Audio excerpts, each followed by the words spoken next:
예, 오늘 우리 대림절 둘째 주간을 보내고 있습니다. 이제 2019년도 달력이 한 장 남았습니다.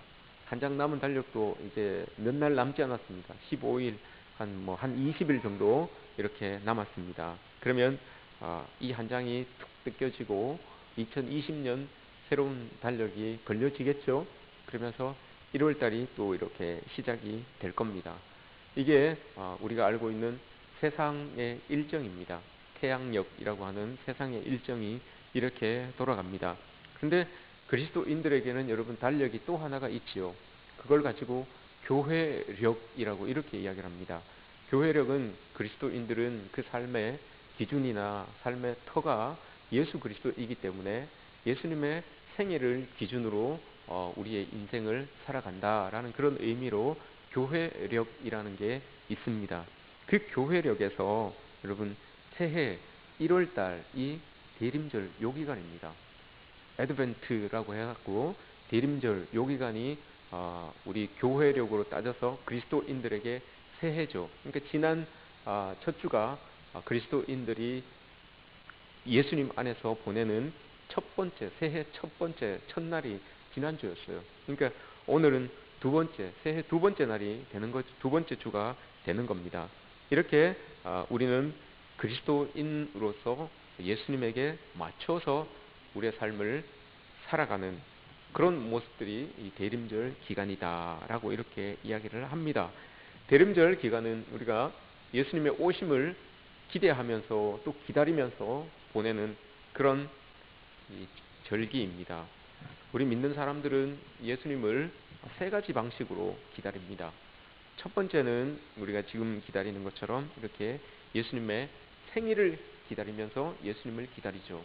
이 생일을 기다린다는 것은 과거의 그런 어떤 사건을 기억해서 그렇게 기억해서 참 그때 이런 일이 있었지, 그때 이런 일이 있었지 하면서 그 하나님의 은혜를 지금까지 있었던 이 일들을 쭉 회상하면서 하나님의 은혜를 기억하고 하나님께 감사할 것들을 기억하면서 그 생일날 마치 우리가 사랑하는 사람 생일날 이렇게 축하하는 것처럼 이 사랑하는 사람을 생각하면서 이 사람이 정말 예전에는 이렇게 해서 지금 나와 이렇게 지내고 있구나라는 거 그걸 기념하면서 기억하면서 축하하는 것처럼 그렇게 우리는 지금 예수님의 생일을 기다리면서 예수님의 오심을 기다리고 있지요. 그날이 성탄절 12월 25일입니다.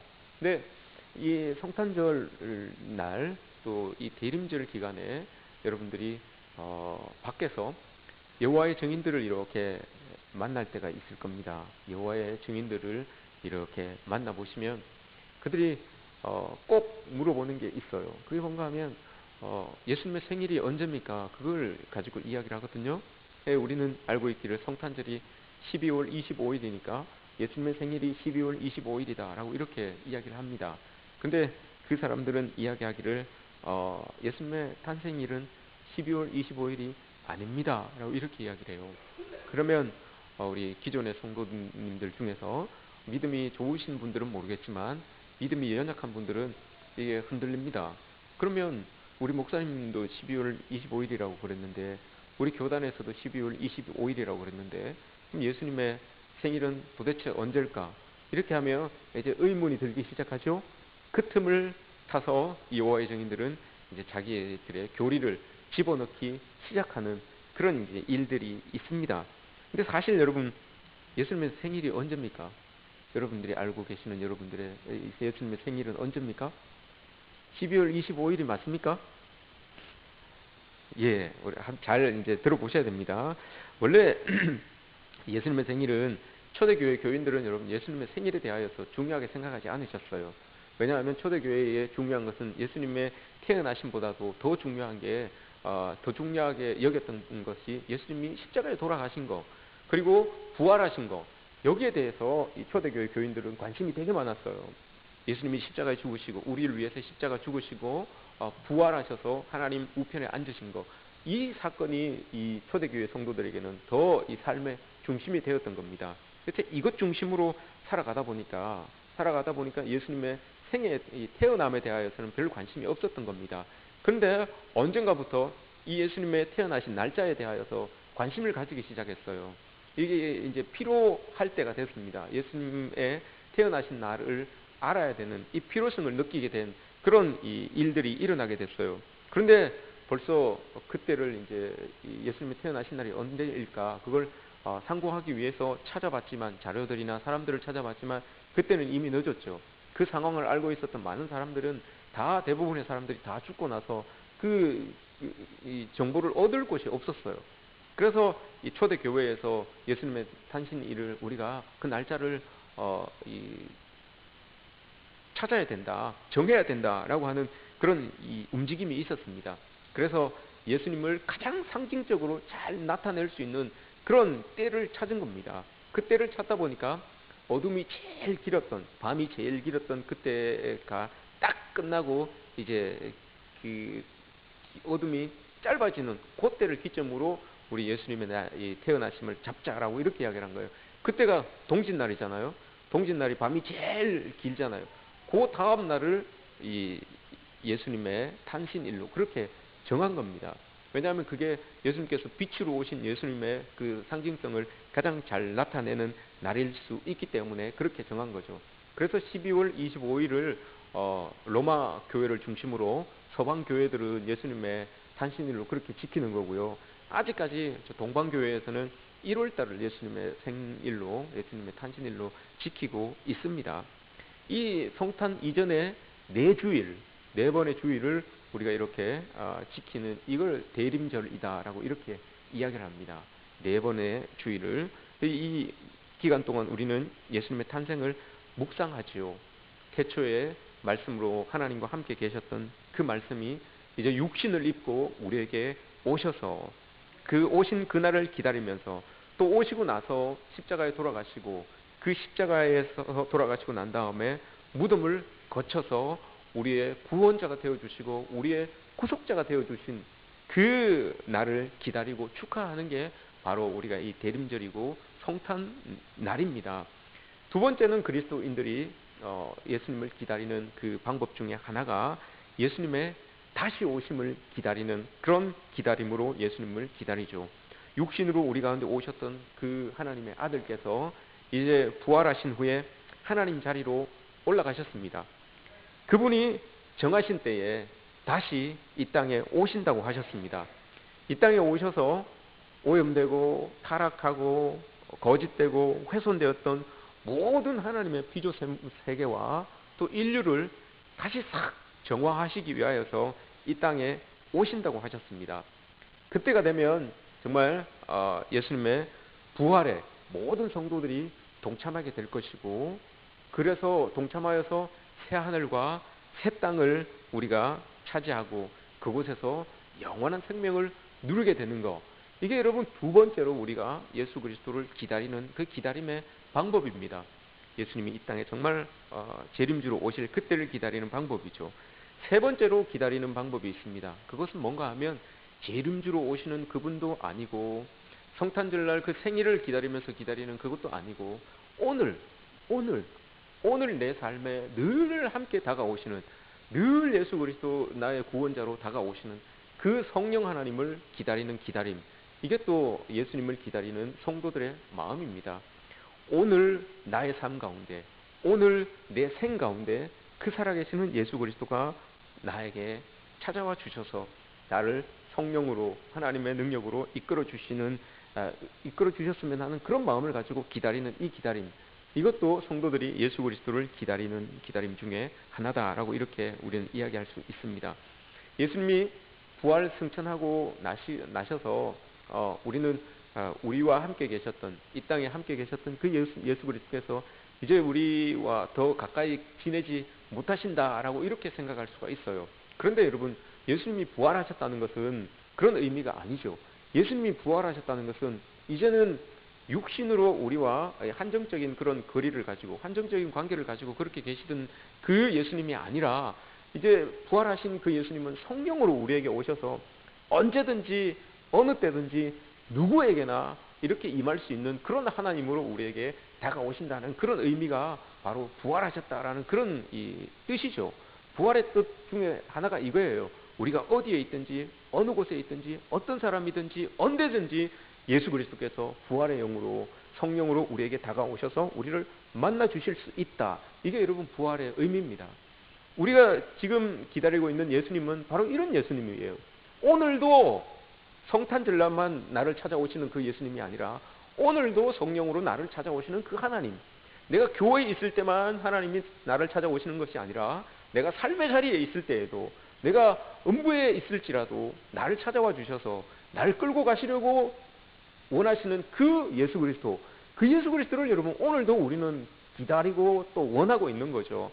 이런 기다림이 우리의 삶 가운데 늘 익숙하게 이렇게 있어야 되는 겁니다. 이 대림절 기간에 여러분 우리는 이렇게 촛불을 이렇게 밝히죠. 촛불을 밝힙니다. 이 초에도 다 의미가 있습니다. 첫 번째 밝히는 이 보라색, 이건 여러분 희망을 의미합니다. 그리고 그 다음 오늘이죠. 그러니까 오늘 밝혀지는 이것은 회개를 이야기를 하죠. 의미합니다. 그 다음 밝혀지는 이 색은 기쁨을 이야기합니다. 그리고 이 흰색은 사랑을 이야기하고, 마지막에 밝혀지는 이 초는 예수 그리스도, 이 모든 것들을 포함해서 담겨지는 예수 그리스도를 이렇게 이야기를 합니다. 왜 여러분 이렇게 이 의미들을 담고 있는지 여러분 우리가 먼저 기억해야 될 게 있어요. 구약의 예언자들이 메시아가 오실 것에 대하여서 계속해서 여러분 예언을 하면서 소망을 던져주기 시작했어요. 소망을 던져줬어요. 근데 이 소망과 이 회개는 여러분 같이 봐야 됩니다. 같이 봐야 돼요. 이게 소망이 없는 사람은 회개하지 않고요. 또 회개하지 않는 사람은 소망을 마음에 품지 못해요. 이스라엘 백성들에게 구약의 선지자들이 계속해서 소망을 던졌는데, 메시아에 대한 소망을 던졌는데, 그 소망을 던지면서 동시에 한 말이 회개의 메시지를 던진 거예요.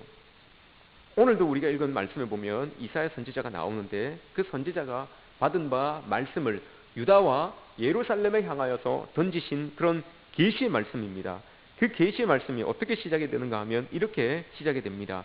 말이래 여호와의 전의 산이 모든 산 꼭대기에 굳게 설 것이요 모든 작은 산 위에 뛰어나리니 만방이 그리로 모여들 것이라. 오라 우리가 여호와의 산에 오르자. 하나님의 전에 이르자. 율법이 시온에서부터 나오고 하나님의 말씀이 예루살렘에서부터 나올 것이니라 라고 이렇게 예언을 합니다. 이게 계시의 말씀이에요. 마지막 때에 정말 하나님이 정하신 때가 딱 되면 그때에 주님의 성전이 산 꼭대기에 딱 선다는 거예요. 주님의 성전이 산 꼭대기에 딱 선다는 거예요. 이건 뭐 어떤 땅의 융기 현상이 일어나서 이게 푹 이렇게 올라간다는 그런 의미가 아니죠. 하나님의 성전이 정말 세상 사람들에게 모두 관심의 이 중심에 서게 된다는 거예요. 모든 사람들이 성전을 향하여서 바라보는 그런 일이 일어나게 된다. 관심의 초점이 된다라는 이런 말이죠. 이 지금 이사야 선지자가 이야기한 것처럼 주님의 성전, 이 솔로몬 시대에 예루살렘에 서게 됩니다. 주님의 성전이 하나님께서 자기의 이름을 두시려고 택한 그곳에 성전을 세우게 되는데, 그게 솔로몬 때에 일어나게 됩니다. 그래서 그곳에 두면 그곳에 두어진 그 하나님의 성전을 통하여서 하나님의 길을 배우고, 모세를 통하여서 그 율법을 통해서 하나님의 길을 배울 수 있도록, 생명의 길을 배울 수 있도록 그 율법을 허락하여 주신 것입니다. 그래서 이 율법에서 가르쳐 주신 그 생명의 길을 제일 먼저는 택한 이스라엘 백성들에게 허락하여 주신 것이고, 그 다음으로 이스라엘 민족들을 통하여서 세상의 모든 만방에게 퍼질 수 있도록 그렇게 기회를 주신 것이죠. 그러니까 이 기회를 이스라엘 백성들이 잘 살려야 됐던 거예요. 근데 오늘 이사야 선지자가 활동할 이 시기에 보면 이 시온 성전은 그 역할을 다 하지 못했어요. 성전에서 하나님의 생명의 길을 가르치고 또 전해 주어야 되는데 이 일을 감당치 못했던 겁니다. 기득권이 그곳에서 이 기득권을 누리고 있었고, 또 타락했던 종교의 권력자들이 정말 예루살렘 성전에서 진을 치고 앉아 있었어요. 그리고 그 진을 치고 앉아서 탐욕이 담긴 그런 전통을 이 성도들에게 가르치고 있었어요. 그러니 하나님의 길이 여러분 온전히 가르쳐지겠습니까? 하나님의 길이 더 혼잡해진 거예요. 어디가 하나님의 길인지, 어디가 하나님께서 원하시는 그 바른 길인지 이게 이제 혼잡해진 거예요. 이사야가 활동하고 있던 그때에. 그로 인해서 이 시온 성전이 엉망이 된 거죠. 하나님 앞에 예배를 드려야 되는 그 성전에서 우상을 섬기는 일이 일어난 거예요. 신전처럼 바뀌어져서 하나님을 섬기는 그 자리에 우상이 이렇게 서서 우상에게 절하는 것처럼 그런 일들이 이 성전 안에서 일어나게 된 겁니다. 그래서 오늘 본문에 우리는 읽진 않았지만 5절부터 쭉 보시면 이스라엘 성전에서 일어나고 있는 엉망진창인 모습이 보여지고 있는 거예요. 그 모습을 이렇게 그리고 있죠. 도덕적으로 얼마나 타락했는지, 영적으로 얼마나 타락했는지 그걸 이제 보여줍니다. 어떻게 그리고 있는가 하면 그 성전의 안이 우상들로 가득 차 있다라고 이렇게 이야기를 합니다. 성전에서는 동방의 미신들이 그 안에 가득 차 있다라고 이렇게 이야기를 해요. 성전에서 하나님 앞에 예배 드리는 것 같은 사람들이 그럼 성전 문을 나서고 나면 다 삶의 자리로 돌아가는 게 아니라 산 꼭대기로 가요. 산으로 찾아가요. 푸른 나무 아래로 찾아가요. 거기에서 여러분 뭘 합니까? 신당을 모셔놓고 거기에서 우상을 섬긴다는 거예요. 신당을 모셔놓고 거기에 절하면서 이 예배를 드리고 난 사람들이, 하나님을 찾았던 사람들이 그곳에 가서 또 자기들이 세운 우상을 향하여 절하고 경배하는 그런 모습들이 이스라엘 백성들 속에 있었다는 겁니다. 그러면서 또 7절에서 말씀하시기를 이 영적인 타락이 여러분 물질적인 풍요로부터 기인되고 있다는 것을 오늘 또 말씀에서 보여주고 있죠. 물질이 참 좋은 거죠. 풍성한 이 물질이 참 좋은 거죠. 이것을 가지고 하나님의 일들도 할 수 있고 하나님 원하시는 그런 많은 것들을 할 수 있는데, 이게 여러분 이스라엘 백성들에게 있어서는 이게 타락의 온상이 되어버린 거예요. 이 물질이 참 풍요, 이게 참 좋은 건데 우리의 마음이 여러분 늘 죄에 기울어져 있어서 이 풍요함과 이 안전함과 이 번영이 타락의 기회가 되는 거예요. 이스라엘 백성들에게도 마찬가지였어요. 7절에서 이렇게 이야기를 하죠.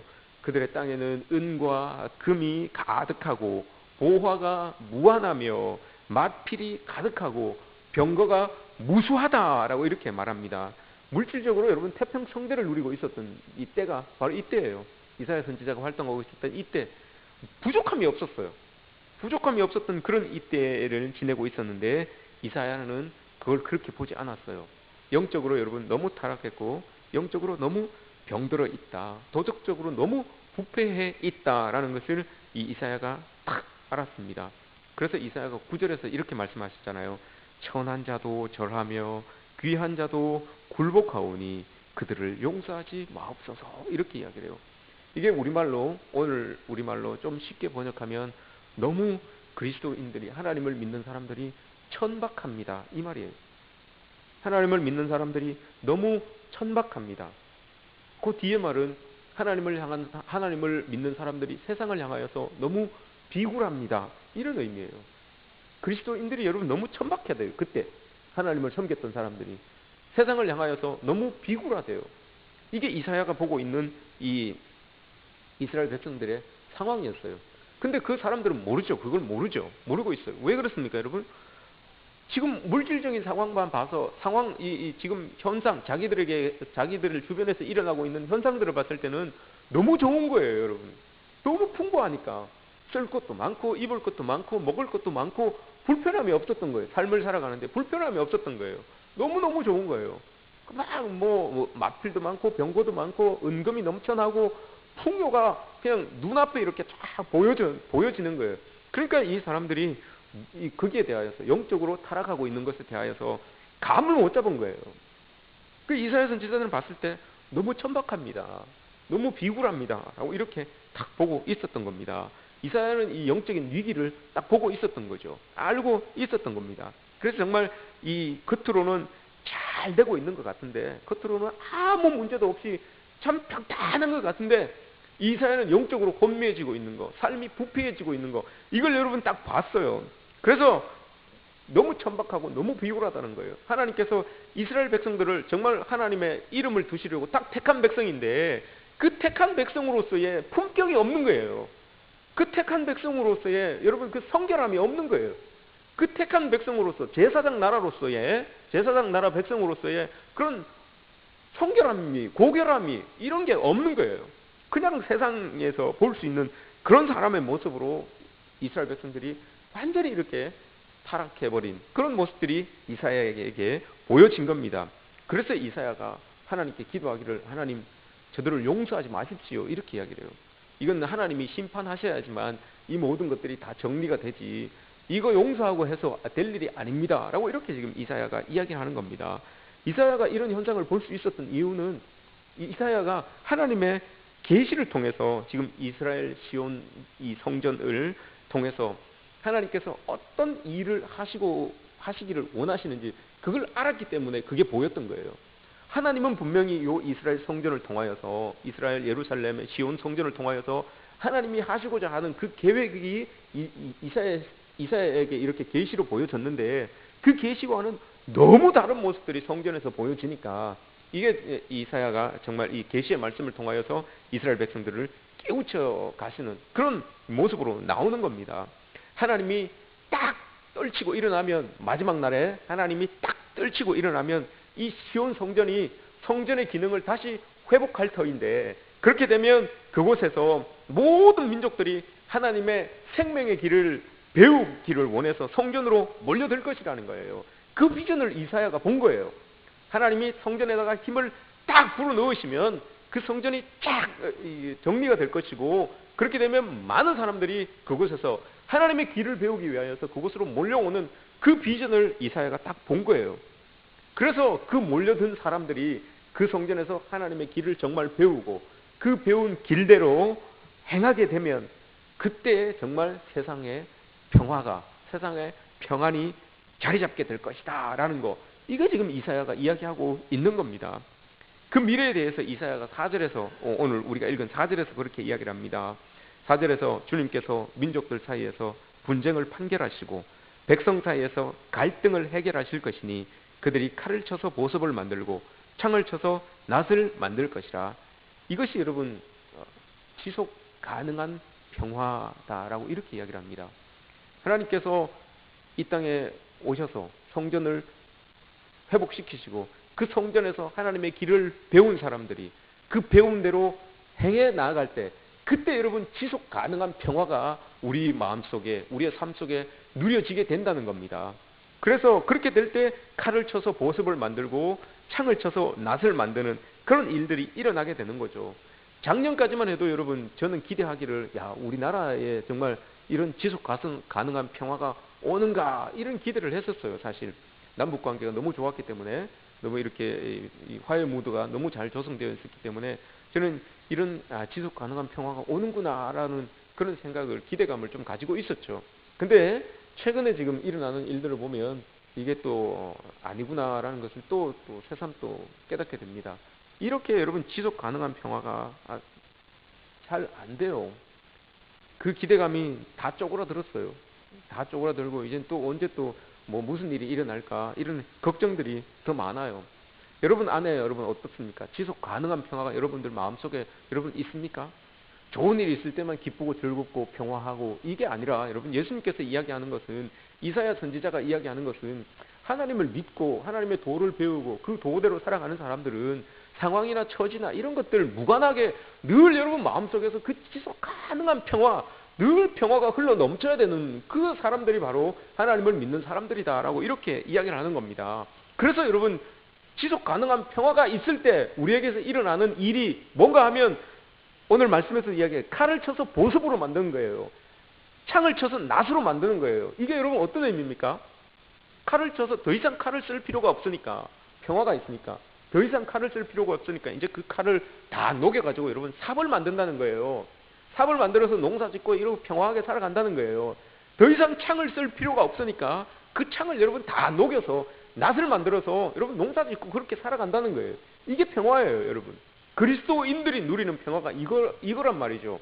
여러분 우리 삶 가운데 어떻습니까? 여러분들의 삶 가운데 어떻습니까? 여러분 칼을 한 자루 더 차시기를 원합니까? 아니면 그 칼을 녹여서 삽을 만드시기를 원합니까? 창을 한 자루 더 만들기를 원하십니까? 아니면 그 창을 녹여서 여러분 이제 낫을 만들어서 농사 지으며 편안하게 사시기를 원하십니까? 이게 이스라엘 백성을 향한 하나님의 마음이었어요. 야, 하나님의 백성들이 왜 마음속에 그 창을 들고 있냐?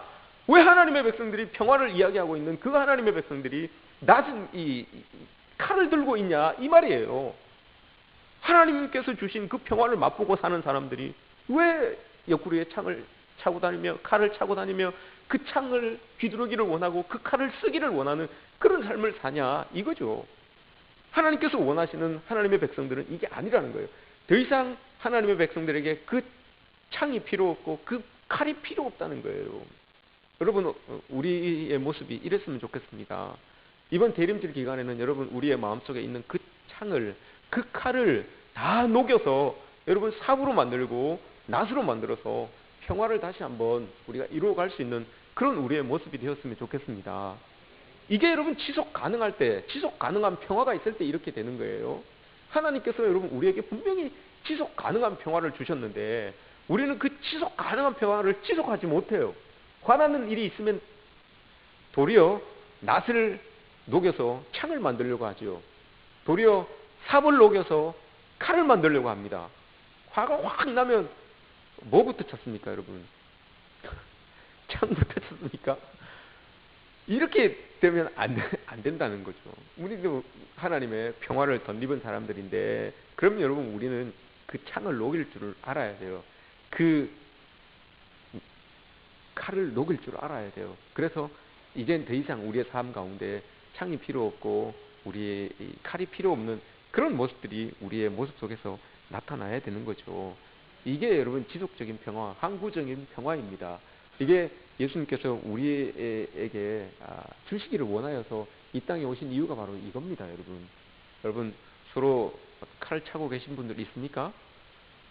창을 겨누고 계신 분들이 여러분 있습니까? 우리 그러지 맙시다. 예수님께서 여러분 창에 찔리신 거 그것만으로 충분하잖아요. 얼마나 아프셨겠습니까? 피가 다 빠지고 물이 다 빠질 정도로 여러분 그 창에 찔리셨는데, 우리 대신해서 찔러주셨는데 또 여러분 누굴 찌르시려고 하십니까? 또 여러분 그 창을 가지고 누굴 찌르고 그 칼을 가지고 누구를 베려고 하십니까? 그리스도 안에 평화를 덧입은 사람들은 이젠 여러분 그 창 자국을 여러분들이 꿰매줘야 돼요. 그 칼 자국을 여러분들이 꿰매줘야 된단 말입니다. 이게 예수님께서 이 땅에 오셔서 십자가에 돌아가신 이유죠. 이런 모습들이 우리 대림절 기간에 우리의 모습 속에서 나타나시기를 주님의 이름으로 축복합니다. 지속 가능한 평화가 여러분들의 삶 가운데서 넘쳐나기를 원합니다. 근데 이렇게 이사야가 이야기했음에도 불구하고 믿는 사람이 있었고 믿지 않는 사람이 있었어요. 믿지 않는 사람은 왜 믿지 않았겠습니까? 우리 상황이 이렇게 좋은데 무슨 그런 소리를 하냐? 우리가 이렇게 잘 먹고 사는데, 이렇게 평화롭게, 이렇게 부하게 잘 살고 있는데 무슨 그런 소리를 해서 분위기를 망치냐? 라고 해서 여러분 이사야를 박해하고 핍박했던 사람들이 있었어요. 믿지 않는 사람들은. 근데 또 반대로 그걸 믿고 정말 기다리는 사람들이 있었어요. 정말 믿고 기다리는 사람들이 있었습니다. 근데 기다리다 보니까 얼뜻 그날이 진짜 시온 성전이 확 들려 올려지는 그날이 얼뜻 하면서 안 와요. 이게 왔으면 좋겠는데 얼뜻 말뜻 나올 똥 말똥 하다가 이게 안 나오는 것처럼 얼뜻 말뜻 하다가 안 오는 거예요. 그러니까 이 기다리던 사람들이 여러분 얼마나 마음이 졸이겠습니까? 마음이 졸이다 못해서 이게 이제 희망의 끈을 자꾸 놓기 시작해요. 안 오시는갑다. 안 되는갑다. 이사야가 잘못 전한갑다. 자꾸 이런 마음이 드는 거예요. 근데 그러면서도 또 보면 어떤 때는 보면 진짜 가까이 온 것처럼 느껴질 때가 있어요. 요시야 왕이 탁 등장해서 싹 개혁을 했던 것처럼 그때는 정말 야 하나님의 때가 온다 이렇게 생각했거든요. 근데 안 왔어요. 또 어떤 멋진 대사장이 탁 나타나서 싹 개혁을 해버린 거예요. 이 백성들의 부패를 가지고 막 싹 정리를 해버린 거예요. 그때 또 기대하기를 야 오신다 라고 이렇게 기대했는데 또 안 오신 거예요. 또 어떤 선지자가 딱 나타나서 카리스마로 백성들을 쫙 휘어잡으니까 그때 또 오는구나 라고 딱 생각을 했어요. 근데 또 지나니까 이 사람도 죽고 또 안 온 거예요. 그러니까 이사야를 통해서 주신 이 하나님의 예언의 말씀이 언제 도대체 오시는지, 어떻게 오시는지 이게 자꾸 희망이 자꾸 멀어지는 거예요. 급기야 여러분 이스라엘이, 이 유다가 바벨론에게 망합니다. 그러니까 이제 그 희망이 완전히 사그라들은 거죠.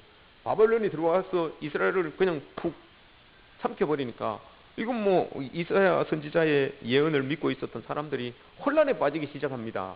우리 시온 성전이 이 산 꼭대기에 들려 올라서서 만 백성들이 그 성전을 향하여 달려올 것이라고, 그 하나님의 말씀이 그곳에서 선포되고 가르쳐질 거라고 그렇게 예언을 했는데, 이 엉뚱하게 바벨론이 쑥 들어와서 이스라엘을 쿡 잡아먹은 거예요. 그리고 어떡합니까 이게? 나라가 있어야지 이 예언이 이루어지죠. 이렇게 된 거예요. 그리고 어떻게 믿을 수가 없는 거예요. 그래서 계속해서 기다리는 사람들이 희망의 끈이 다 떨어져 갈 때쯤 되었어요. 그때 여러분 그래도 이게 몇백 년이 지나서 믿음이 있었던 사람들이 그때 깨달은 거예요. 이게 어떤 왕을 이야기하는 게 아니구나. 어떤 선지자를 이야기하는 것도 아니고 어떤 대제사장이 와서 이렇게 되는 일이 아니구나라는 것을 깨달았어요. 그때서야 안 게 이게 정말 하나님께서 기름 부어서 보내실 구원자가 아니면 이 성전이 높이 들려져서 온 백성 민족들이 하나님께로 나와 주의 도를 배우는 일이 일어날 수가 없겠다라는 것을 그때 깨달은 거예요. 몇백 년이 지나서. 그게 구원자, 히브리 말로 이야기하면 메시아고, 그게 헬라어로 이야기하면, 그리스로 이야기하면 예수 그리스도가 되는 거예요. 그 몇백 년이 지나서야 그 이사야의 예언이 바로 예수 그리스도 구원자를 이야기하는 거구나라는 것을 그때 깨달은 거예요.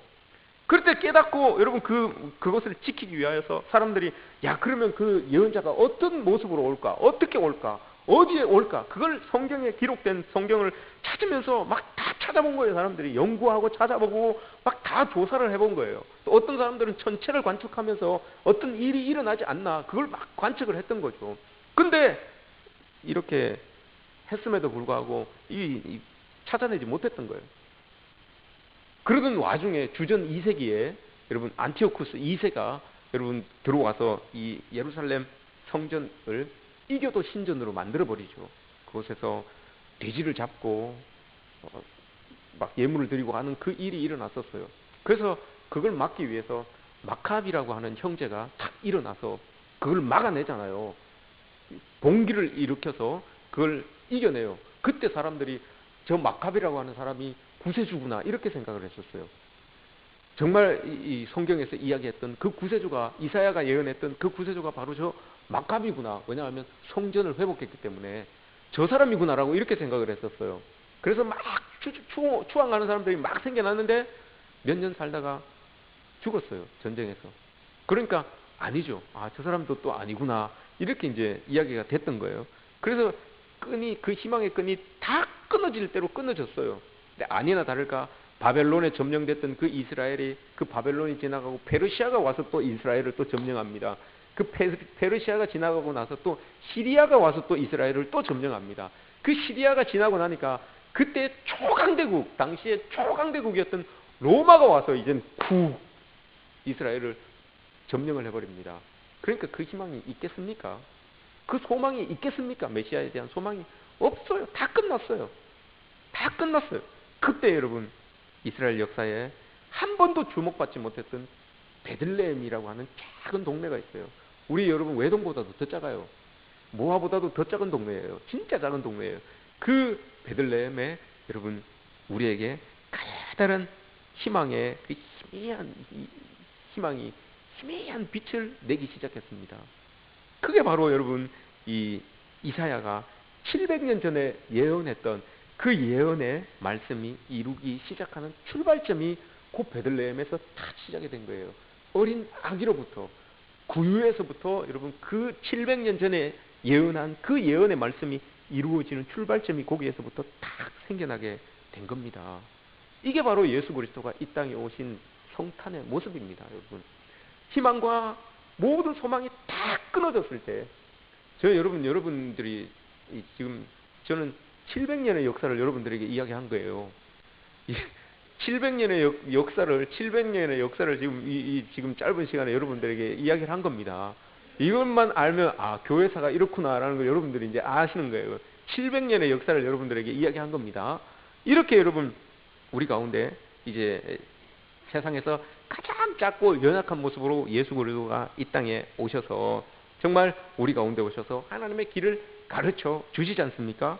그래서 그 길로 인하여서 우리가 이렇게 이 자리에 앉아서 하나님께 예배 드리고 하나님께 영광을 돌릴 수 있는 그런 현실이 거기에서부터 주어진 거예요. 그 작은 빛에서부터, 그 작은 베들레헴에서부터 우리의 이 모습까지 이어지게 되었다는 것을 여러분 우리가 기억해야 됩니다. 그때 깨달은 게 그거예요. 아, 이사야가 이야기한 그 시온 성전이 성전을 이야기하는 거예요. 예루살렘 성전을 이야기하는 게 아니고 예수 그리스도를 이야기하는 것이구나. 그걸 깨달은 거예요. 예수님께서 여러분 십자가에 죽으시고 부활하시고 하나님 보좌 우편으로 들려 올려지자 세상의 모든 사람들이 그 예수 그리스도를 이제 믿기 시작하죠. 이제 구원자로 믿기 시작합니다. 그래서 그분에 몰려와서 예배드리고 그 예배를 통하여 하나님의 말씀을 배우고 생명의 길을 배우고 그 생명의 길을 가지고 세상을 살아가려고 합니다. 그 생명의 길을 가지고 세상을 살아가려고 할 때 그때 여러분 평화가 온다는 거예요. 그때 여러분 그렇게 살아가는 평화를 가지고 살아가는 그 사람들을 통하여서 세상 속에서도 평화가 전해진다. 이게 여러분 이사야가 오늘 우리를 향하여서 주신 이 말씀의 뜻이 바로 이거예요. 그러니까 여러분 우리가 우리의 마음속에 예수 그리스도를 믿는 사람으로서 그 평화를 가지고 살아야 된다는 거죠. 그 평화를 가지고 사는 사람이 밖에 살 때 그 평화가 세상 속에 퍼져지게 된다는 거예요. 이게 이사야 선지자가 우리에게 이야기하는 겁니다. 근데 여러분 이사야 선지자가 뭘 봤습니까? 그들이 평화를 가지고 살아가야 되는 그 사람들의 모습이 여러분 어땠다고 했습니까? 참 비굴하다라고 이렇게 이야기를 했어요. 참 천박하다라고 이렇게 이야기를 했어요. 이게 여러분 어떤 의미입니까? 참 천박하대요. 그리스도인으로서의 그 품격이 없다는 거예요. 하나님을 믿는 사람으로서의 그 성품이 없다는 거예요. 고결함도 없고 하나님을 아는 사람들, 하나님을 섬기는 사람으로서의 그 신실함도 없고 진실함도 없다는 거예요. 세상을 향하여서는 너무 비굴하다는 거예요. 그 풍요로움을 위하여서는 너무 비굴하다라고 이렇게 이야기를 하고 있어요.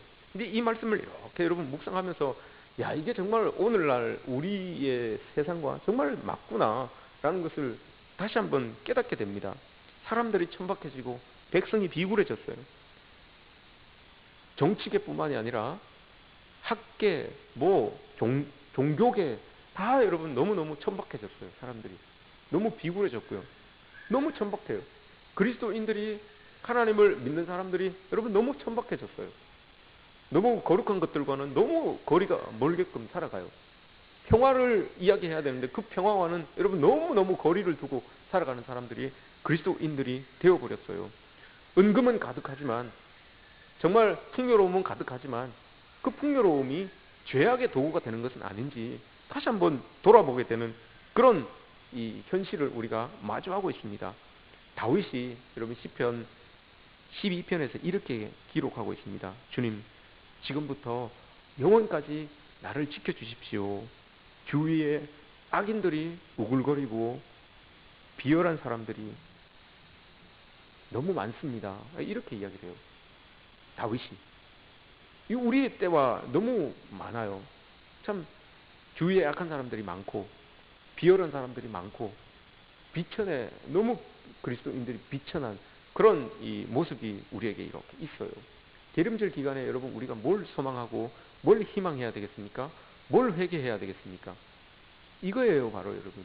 하나님께서는 우리에게 평화를 주시려고 그 평화로 살아가라고 예수 그리스도를 이 땅에 보내주셨는데 그 평화한 모습이 아니라 우리는 마음속에 칼을 품고 옆구리에 창을 들고 이렇게 살아가는 우리의 모습이 있다는 거죠. 그렇게 살아갈 때 여러분 그 칼이, 그 창이 우리를 더 비굴하게 만들고 더 천박하게 만든다는 것을 이사야 선지자가 이야기하고 있는 겁니다. 다른 어떤 곳은 여러분 저는 신경 쓰지 않겠습니까? 않겠습니다. 우리 교회 성도들은 여러분 오늘 이 말씀을 들으시면서 여러분들 옆구리에 차고 계시는 창이 있다면 그거 내려놓으시기 바랍니다. 여러분들 마음속에 칼을 품고 계신다면 오늘 이 말씀을 들으시고 그 칼을 내려놓으시기 바랍니다. 더 이상 이제 그 칼이 필요 없고 그 창이 필요 없는 그 창을 쳐서 낫을 만드시고 칼을 쳐서 삽을 만드셔서 서로를 도우면서 서로에게 힘이 되어 주는 그런 여러분 평화를 가지고 있는 그런 우리의 모습들이 되었으면 좋겠습니다. 그게 이번 성탄절에 우리 교회, 우리 성도들에게 임하게 되실 그런 하나님의 평화, 하나님의 빛이라는 것을 여러분 기억하시고 여러분들 삶 가운데서 하나님께서 원하시는 그 평화, 칼과 창을 내려놓고 보습을 만드는, 삽을 만드는 그런 여러분들의 축복된 삶이 있어지기를 주님의 이름으로 축복합니다.